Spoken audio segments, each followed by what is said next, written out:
మూడవ అధ్యాయంలో చివరి శ్లోకం అండి, 43వ శ్లోకం, శ్లోక నెంబర్ 43. ఏవం బుద్ధే పరం బుద్ధ్వా. ఏ అచ్చండి కంఠంలో నుంచి రావాలి. ఏవం ఇంగ్లీష్ లెటర్ లో ఫస్ట్ ఏ ఉంటుంది కదా, అలా చెప్పాలి.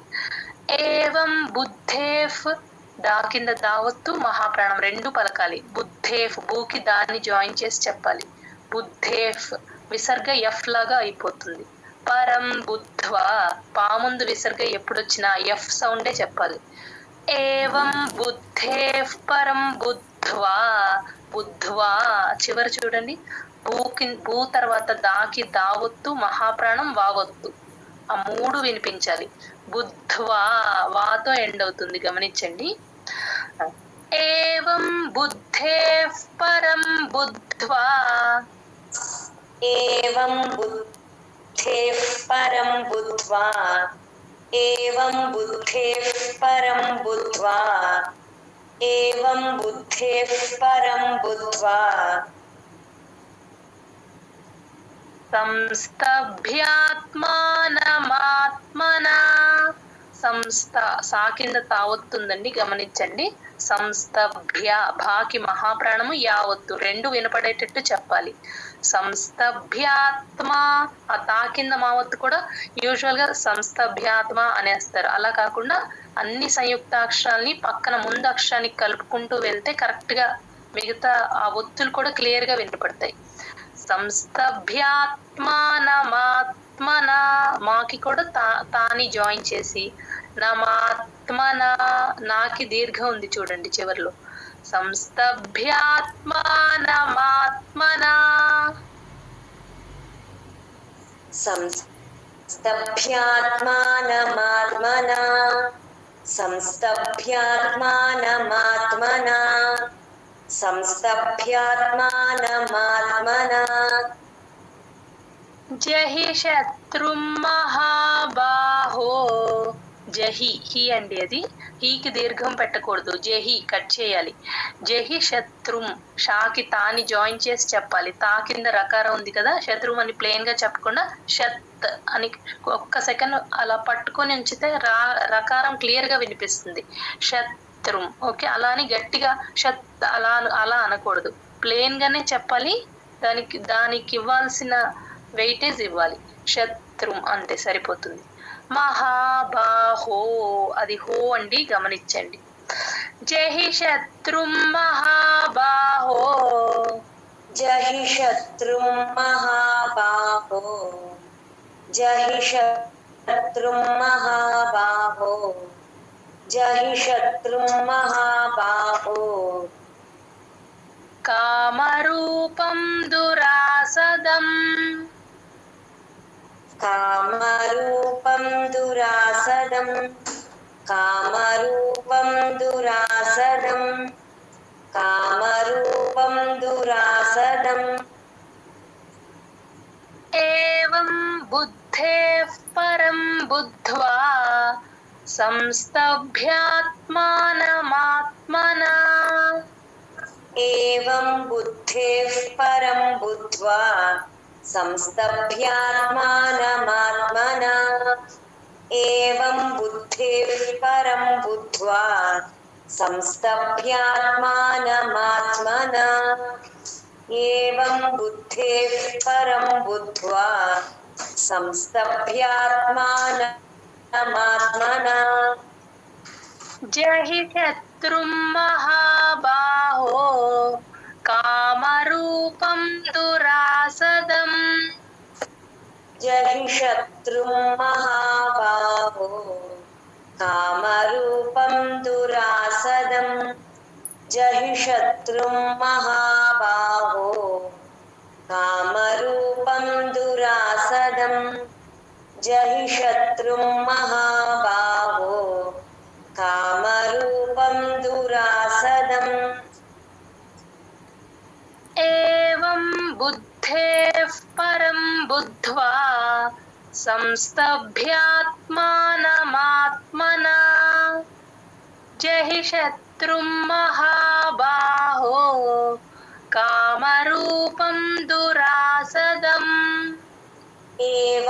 बुद्धेः परं बुद्ध्वा संस्तभ्यात्मानमात्मना जहि शत्रुं महाबाहो कामरूपं दुरासदम् एवं बुद्धेः परं बुद्ध्वा संस्तभ्यात्मानमात्मना जहि शत्रुं महाबाहो कामरूपं दुरासदम् एवं बुद्धेः परं बुद्ध्वा संस्तभ्यात्मानमात्मना जहि शत्रुं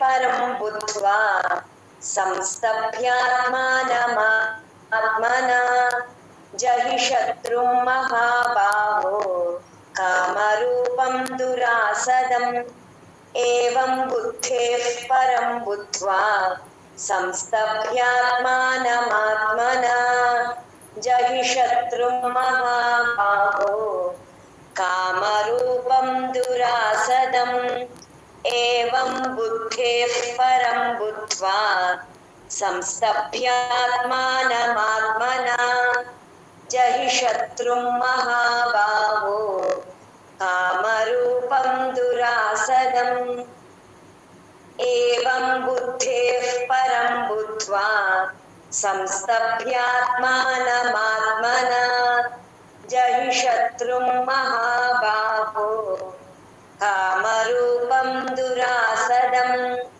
एवं बुद्धेः परं बुद्ध्वा संस्तभ्यात्मानमात्मना जहि शत्रुं महाबाहो कामरूपं दुरासदम् एवं बुद्धेः परं बुद्ध्वा संस्तभ्यात्मानमात्मना जहि शत्रुं महाबाहो कामरूपं दुरासदम् एवं बुद्धेः परं बुद्ध्वा संस्तभ्यात्मानमात्मना जहि शत्रुं महाबाहो कामरूपं दुरासदम् ఓం తత్సదితి. ఓం అది అచ్చండి, కంఠంలో నుంచి రావాలి. తత్సదితి. యూజువల్ గా చేసే మిస్టేక్ ఏంటంటే తత్సదితి అనేస్తారు. తత్ ఆ తా వినిపించకుండా సా అని ఒక్కటే చెప్తారు. అలా కాకుండా తత్ ప్లస్ సా, తత్స. తత్సదితి. శ్రీమద్భగవద్గీతాసు. భగవద్గీత. మీరు నేర్చుకునేది భగవద్గీత. నేను భగవద్గీత నేర్చుకుంటున్నాననే చెప్పాలి, కానీ బాకి మహాప్రాణం తీసేసి చెప్తూ ఉంటారు, గమనించుకోండి. భగవద్గీతాసు ఉపనిషత్సు. ఊ అచ్చు కాబట్టి చిన్న పాజ్ ఇవ్వాలి. ఉపనిషత్సు ఆ సూతో ఎండ్ అవుతుంది ఇక్కడ, గమనించుకోండి. బ్రహ్మ విద్యాయాం. బ్రహ్మ బిఆర్ఏ ఎంహెచ్ఏ అని చెప్తారు. బ్రహ్మ. ఇది కరెక్ట్ గా ఒకసారి గమనించుకోండి. అందరూ బిఆర్ఏ హెచ్ చెప్తారు, హా చెప్పకూడదు ఇక్కడ. బ్రహ్మ పైన నోట్ చేసేసుకోండి. BRA MHA. బ్రహ్మ విద్యాయాం యోగ శాస్త్రే. షా తర్వాత ఉన్న సాకి తావొత్తు రకారం ఉన్నాయి కాబట్టి షాకి సాని జాయిన్ చేసి చెప్పాలి. యోగ శాస్త్రే శ్రీకృష్ణార్జున సంవాదే. శ్రీ తేల్చి చెప్పాలి. కృష్ణ షా కింద ఆనా క్లియర్ గా వినిపించాలి. శ్రీకృష్ణార్జున సంవాదే. శ్రీకృష్ణార్జున సంవాదే. ఈ రెండు కలిపి చెప్పేయాలి, గ్యాప్ ఉంచకూడదు. కర్మయోగో నామ తృతీయోధ్యాయః. కర్మయోగో నామ ఆ త్రూకి మాత్రం ఎట్టి పరిస్థితుల్లో స్ట్రెస్ ఇవ్వకూడదు. తృతీయో చాలా తేలిగ్గా చెప్పాలి త్రూని. తృతీయో తీకి దీర్ఘం ఉంది, యోకి దీర్ఘం ఉంది, అందరూ గమనించండి. తృతీయో అనేస్తారు, అలా కాకుండా కొంచెం దీర్ఘం పెట్టండి ఇక్కడ. అలా పెట్టమన్నానని ఎక్కువ పెట్టకూడదు, మధ్యస్థంగా ఉండాలన్నీ. తృతీయోధ్యాయ. ఆ దా కింద యావత్తు మహాప్రాణం రెండు ఉన్నాయి గమనించండి. మనం ధ్యానం ఎలా చెప్తామో ఈ ధ్యాయ అనేది అలా రావాలి. తృతీయోధ్యాయః. ఓం తత్సదితి శ్రీమద్భగవద్గీతాసు ఉపనిషత్సు బ్రహ్మ విద్యాయాం యోగశాస్త్రే శ్రీకృష్ణార్జున సంవాదే కర్మయోగో నామ తృతీయోధ్యాయః. జై గురుదత్త. ఓం తత్సదితి శ్రీమద్భగవద్గీతాసు ఉపనిషత్సు బ్రహ్మ విద్యాయాం యోగశాస్త్రే శ్రీకృష్ణార్జున సంవాదే కర్మయోగో నామ తృతీయోధ్యాయః. మేము 3 times చెప్పగలం. ఇంకొకసారి చెప్పండి. ఓం తత్సదితి శ్రీమద్భగవద్గీతాసు ఉపనిషత్సు బ్రహ్మ విద్యాయాం యోగశాస్త్రే శ్రీకృష్ణార్జున సంవాదే కర్మయోగో నామ తృతీయోధ్యాయః. 21st శ్లోకాలో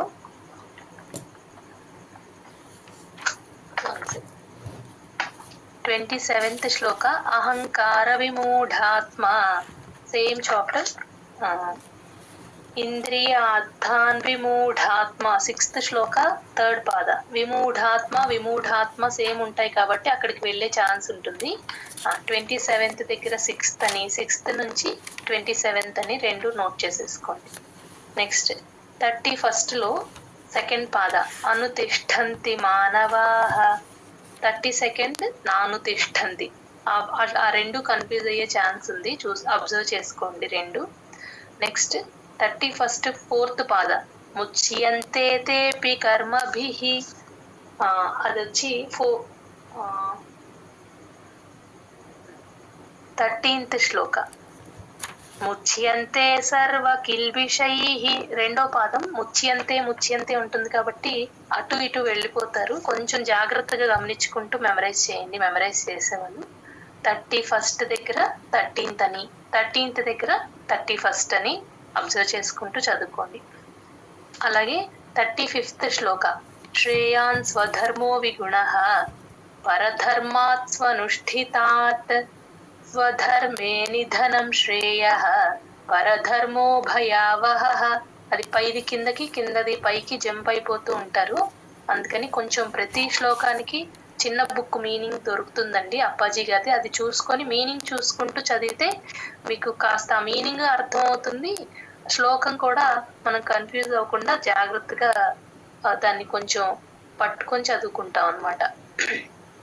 నెక్స్ట్ 41 శ్లోకం తర్వాత యూజువల్ గా 40th శ్లోకాకి జంప్ అవుతారు. ఎందుకంటే ఇంద్రియాణి సేమ్ ఉన్నాయి. 40, 42లో శ్లోకాస్ ఇంద్రియాణితో స్టార్ట్ అవుతుంది కాబట్టి 41 నుంచి 40కి వెళ్ళే ఛాన్స్ ఉంది.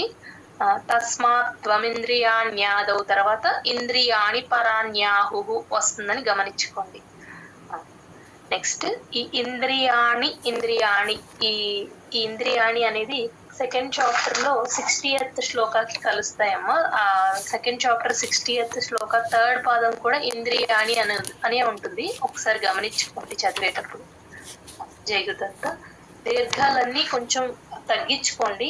ఎక్కడ దీర్ఘం లేదో అక్కడ పెట్టకూడదు. ఉన్న చోట మాత్రం ఎక్కువ ఎక్స్టెండ్ చేయకూడదు. కరెక్ట్ గా మధ్యస్థంగా చెప్పేటట్టు చూడండి. జై గురుదత్త. గురుదత్త. నమే పార్థాస్తి కర్తవ్యం త్రిషు లోకేషు కించన నానవాప్తమవాప్తవ్యం వర్త ఏవ చ కర్మణి యది హ్యహం న వర్తేయ జాతు కర్మణ్యతంత్రితః మమ వర్త్మానువర్తంతే మనుష్యాః పార్థ సర్వశః ఉత్సీదేయురిమే లోకాః న కుర్యాం కర్మ చేదహం సంకరస్య చ కర్తా స్యాం ఉపహన్యామి మాః ప్రజాః సక్తాః కర్మణ్య విద్వాంసః యథా కుర్వంతి భారత कुर्याद्विद्वांस्तथा सक्तः चिकीर्षुर्लोकसङ्ग्रहम् न बुद्धिभेदं जनयेत् अज्ञानां कर्मसङ्गिनां जोषयेत् सर्वकर्माणि विद्वान् युक्तः समाचरन् प्रकृतेः क्रियमाणानि गुणैः कर्माणि सर्वशः अहङ्कारविमूढात्मा कर्ताहमिति मन्यते तत्त्ववित्तु महाबाहो गुणकर्मविभागयोः गुणागुणेषु वर्तन्ते इति मत्वा न सज्जते प्रकृतेर्गुणसम्मूढाः सज्जन्ते गुणकर्मसु तान् कृत्स्नविदो मन्दान् कृत्स्नविन्न विचालयेत् मयि सर्वाणि कर्माणि सन्न्यस्याध्यात्मचेतसा निराशीर्निर्ममो भूत्वा युध्यस्व विगतज्वरः ये मे मतमिदं नित्यम् अनुतिष्ठन्ति मानवाः श्रद्धावन्तो न सूयन्तः मुच्यन्ते तेऽपि कर्मभिः ये त्वेतदभ्यसूयन्तः नानुतिष्ठन्ति मे मतम् మళ్ళీ చదువుతారమ్మా ఒకసారి.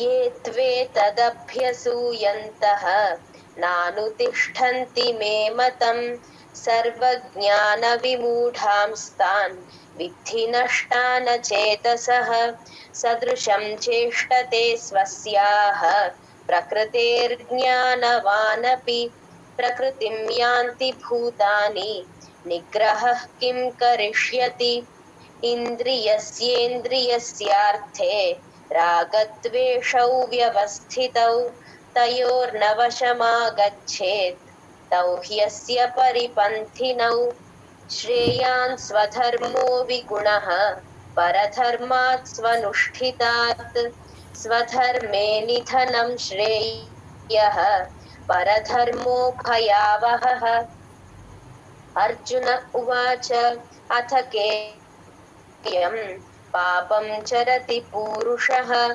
अनिच्छन्नपि वार्ष्णेय बलादिव नियोजितः श्रीभगवानुवाच काम एष क्रोध एषः रजोगुणसमुद्भवः महाशनो महापाप्मा विध्येनमिह वैरिणम् धूमेनाव्रियते वह्निः यथादर्शो मलेन च यथोल्बेनावृतो गर्भः तथा तेनेदमावृतम् आवृतं ज्ञानमेतेन ज्ञानिनो नित्यवैरिणा कामरूपेण कौन्तेय दुष्पूरेणानलेन च इन्द्रियाणि मनो बुद्धिः अस्याधिष्ठानमुच्यते ఏతైర్విమోహయత్యేషః ఇంకొంచెం షా కింద ఠా ఇంకొంచెం గట్టి అస్యాధిష్ఠాన